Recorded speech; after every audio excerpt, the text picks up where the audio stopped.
नमस्कार.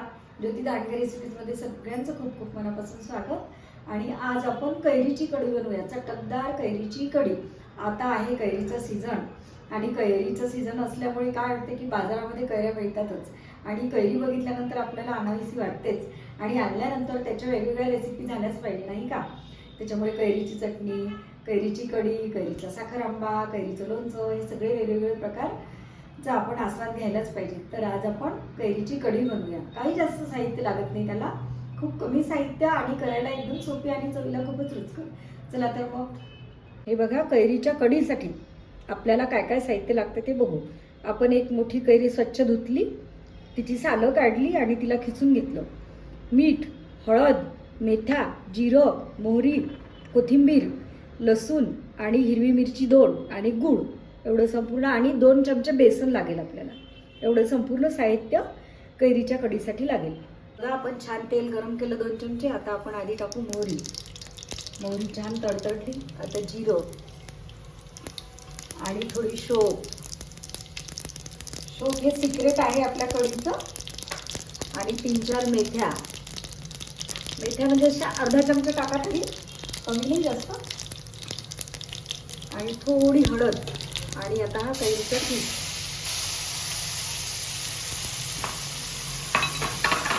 कैरीचा पीठ आपण या बाजूने टाकला आणि इकडच्या बाजूने आता आपण लसूण टाकूया आणि हा लसूण छान होऊ देऊया तेलामध्ये.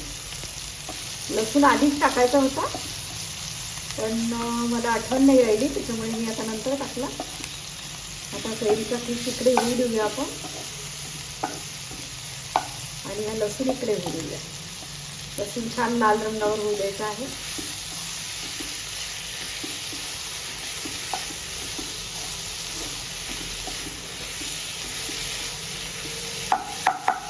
तसं गृहिणीला एखाद्या वेळी समजा न चुकता आठवण नाही राहिली तर त्याच्यावरती तिच्याजवळ पर्याय पाहिजे.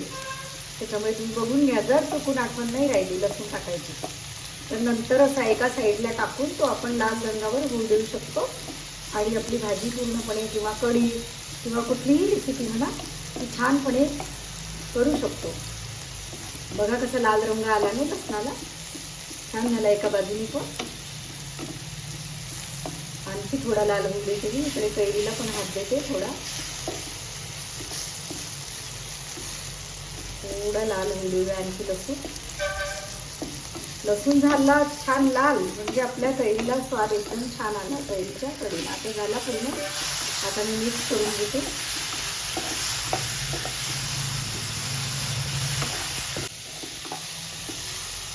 आता ठीक मी थोडा परतून घेतला. आता मी पाणी टाकते. एका कैरीची कढी 4-5 लोकांसाठी सफिशियंट होते. प्रत्येकी 1 वाटी किंवा 1.5 वाटी बस झाली. पाणी टाकून आता आपण याच्यामध्ये गूळ टाकूया. 1 चमचा गूळ. कैरी आंबट असते थोडी, त्याच्यामुळे गूळ टाकायलाच हवा. आणि मीठ चवीनुसार. आणि याला आता छान उकळी येऊ द्या. आणि जो हिंग आहे तो कैरीच्या कढीमध्ये कधी पण कच्चा टाकायला हवा. मी आता कच्चा टाकते. आणि आपण याच्यामध्ये शोप जी टाकली ती सिक्रेट आहे आपलं. शोप इतकी छान लागते या कढीमध्ये, अख्खी खूप छान तेलामध्ये भाजल्या जाते ती.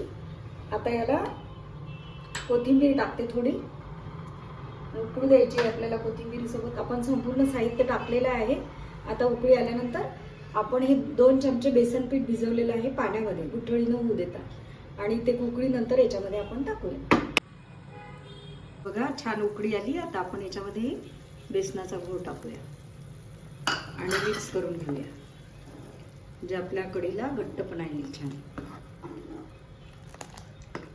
आता मी ही हलवत अशी उकळून घेते आणि चाखून बघितल्यानंतर आणखी त्याच्यामध्ये गूळ टाकते लागल्यास. हे बघा छान झाली आपली कढीची कन्सिस्टन्सी. अशीच हवी. थिकनेस एवढाच परफेक्ट आहे. फक्त मी चाखून बघितली तर आंबट लागते. कैरी जर आंबट असेल तर गूळ जास्त पण टाकावा लागू शकतो. आणखी मी लिंबू एवढा गूळ म्हणजे पूर्ण मोठ्या 2 लिंबा एवढा गूळ टाकलेला आहे मी. तुम्ही तुमच्या आवडीनुसार कमी जास्त गोड करू शकता. तुम्हाला आंबट आवडत असेल तर गूळ कमी टाका आणि आंबट नसेल आवडत तर गूळ जास्त टाका. आता हा गूळ विरघळेपर्यंत मी शिजून घेते कढीला. छान उकडली आपली कढी. आता आपण तडका करूया. मी दुसऱ्या गॅसवरती ठेवते आणि या गॅसवरती तडका पॅन ठेवते.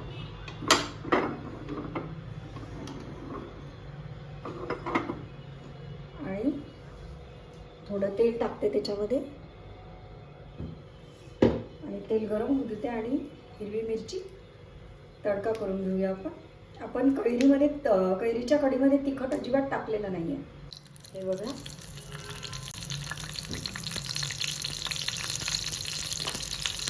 तळलेल्या मिरच्या टाकते मी कढीमध्ये.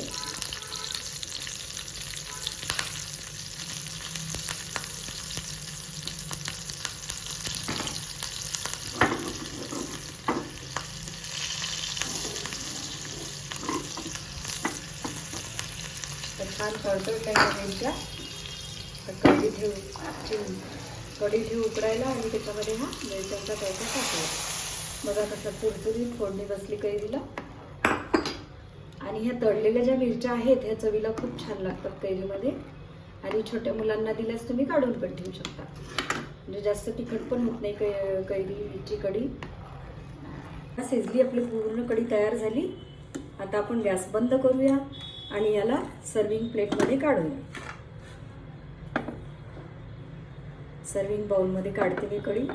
खूप छान सुगंध येत आहे कढीचा. आणि तुम्ही कसं पांढऱ्या भाताबरोबर, पोळीबरोबर, पराठे कशाही सोबत याचा आस्वाद घेऊ शकता किंवा फक्त सूप म्हणून पण तुम्ही याचा आस्वाद घेऊ शकता. बघा किती परफेक्ट झाली आपली कढी. आता थोडी कोथिंबीर पेरूया याच्यावरती आणि चला तर टेस्ट बघूया. बघा, झाली आपली एकदम चटकदार कैरीची कढी तयार. कैरीची कढी तुम्ही भाताबरोबर याचा आस्वाद घेऊ शकता, पोळीबरोबर, किंवा तसं पण सूप म्हणून, कैरीचं सूप म्हणून पण तुम्ही याचा आस्वाद घेऊ शकता. चवीला खूप छान लागते.